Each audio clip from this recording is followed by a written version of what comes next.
Shalom, salam sejahtera bagi Bapak Ibu, Saudara-saudara, anak-anak yang dikasihi oleh Tuhan Yesus Kristus. Berjumpa kembali bersama saya Pendeta Eka di dalam renungan firman Tuhan pada hari ini, hari Jumat 27 Januari 2023. Sukacita dan damai sejahtera dari Tuhan Yesus kiranya menyertai hidup kita sekalian. Puji nama Tuhan. Pembacaan firman Tuhan pada hari ini sampai pada pembacaan kitab Yeskiel pasal yang ke-9. Kiranya firman Tuhan memberkati kita sekalian.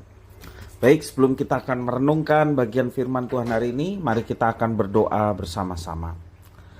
Tuhan Allah Bapa di surga, di dalam nama Tuhan Yesus, kami datang pada Tuhan mengucapkan syukur dan terima kasih kepada Tuhan yang memelihara hidup kami sampai hari ini.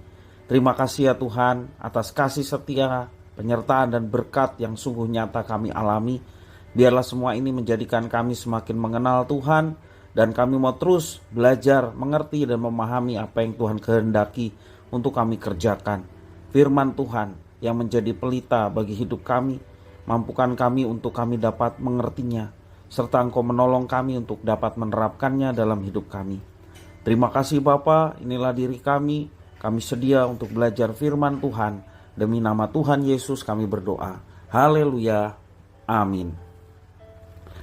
Bapak Ibu Saudara-saudara yang dikasihi oleh Tuhan, saya akan membacakan pasal yang ke-9 ini dari ayat 1 sampai yang ke-11. Demikianlah firman Tuhan. Lalu aku mendengar dia berseru dengan suara yang nyaring, "Maju kemari, hai, yang harus menjalankan hukuman atas kota ini, masing-masing dengan alat pemusnah di tangannya. Lihat, 6 orang laki-laki datang dari jurusan pintu gerbang atas yang menghadap ke utara, masing-masing dengan alat pemukul di tangannya.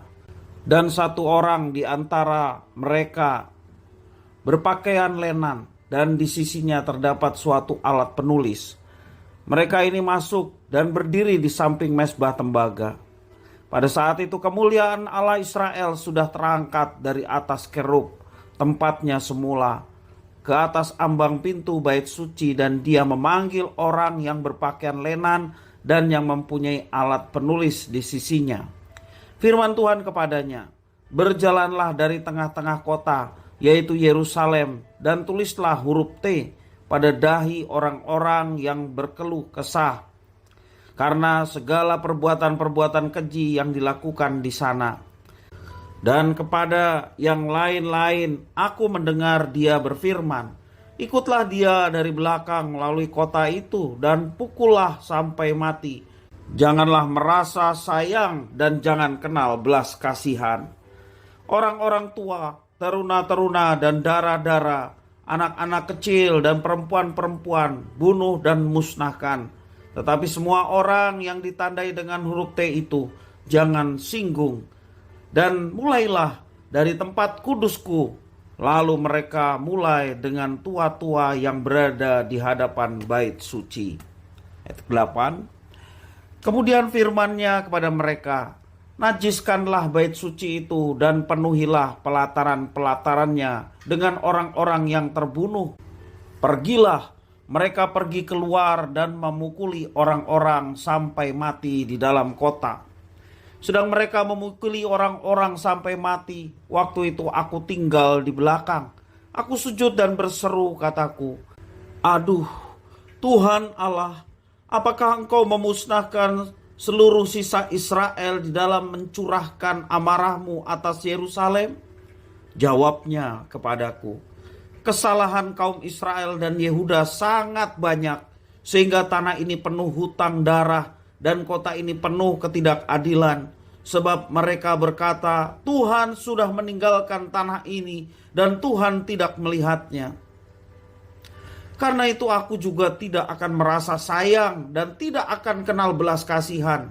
Kelakuan mereka akan kutimpakan atas kepala mereka.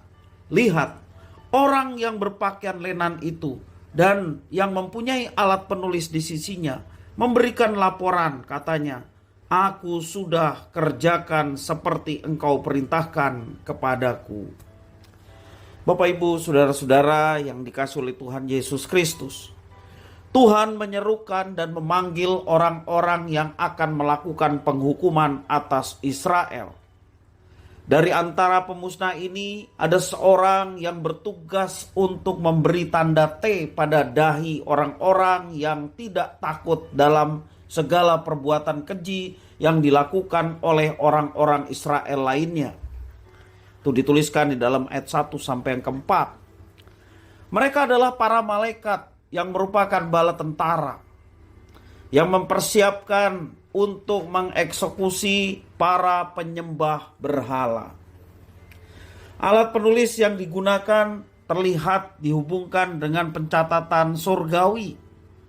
Itu di dalam referensi firman Tuhan banyak sekali mengenai hal ini. Baik Keluaran pasal 32 ayat 32 sampai 33. Juga dalam Mazmur 69 ayat 28. Ya. Alat penulis yang digunakan terlihat dihubungkan dengan pencatatan surgawi.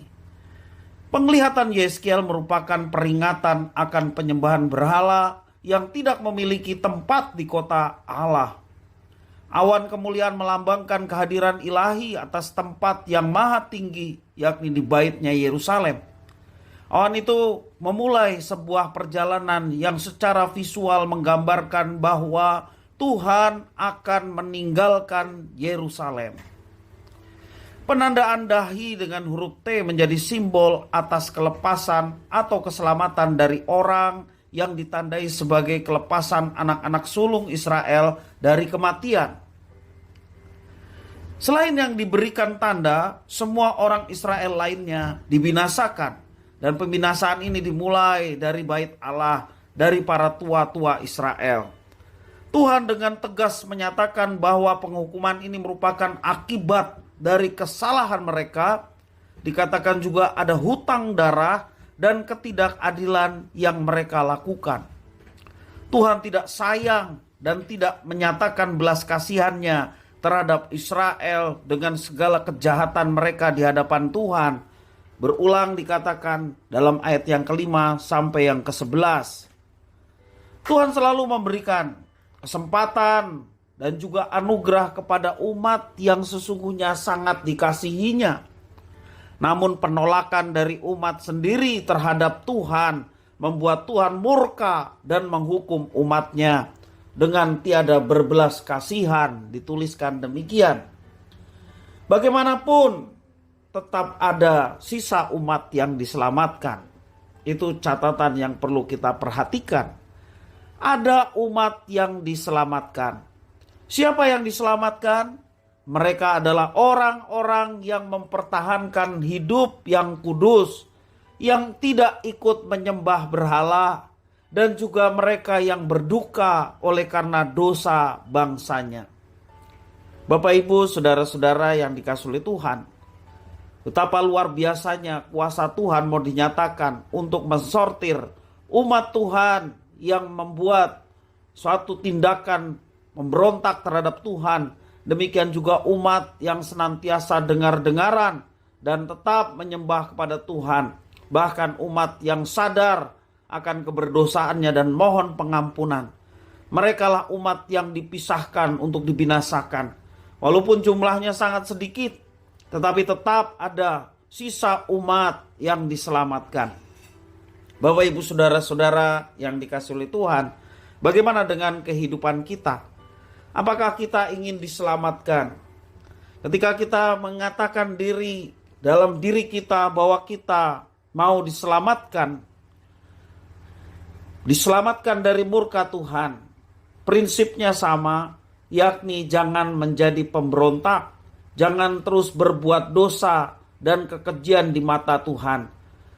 Sebaliknya mari kita menjaga kekudusan.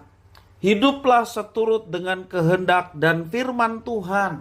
Apa yang dikatakan firman Tuhan, itulah yang belajar untuk kita lakukan. Ketika kita gagal, mohon pengampunan kepada Tuhan dan terus mencobanya.